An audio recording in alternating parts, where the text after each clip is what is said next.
வணக்கம் நண்பர்களே. இன்றைக்கி தம்பி வீட்டில் இருக்கிறோம். ஒத்தக்கடையில் யாருங்க எவ்வளோ சூப்பராக மழை அப்படி சாரல். இத்தனை நாள் அடித்த வெயிலுக்கு இன்றைக்கி செம்மையாக காற்று பாருங்க. அவ்வளோ காற்று நல்லா இருக்குதா?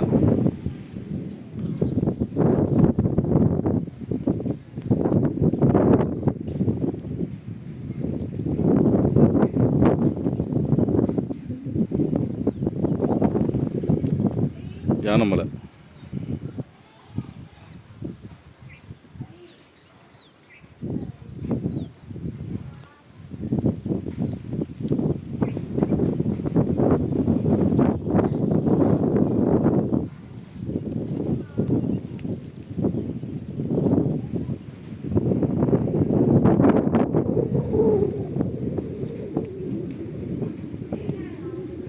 எவ்வளோ சூப்பராக இருக்குன்னு பாருங்கள். அப்படி சிடு சிடு சிடுன்ட்டு காற்று.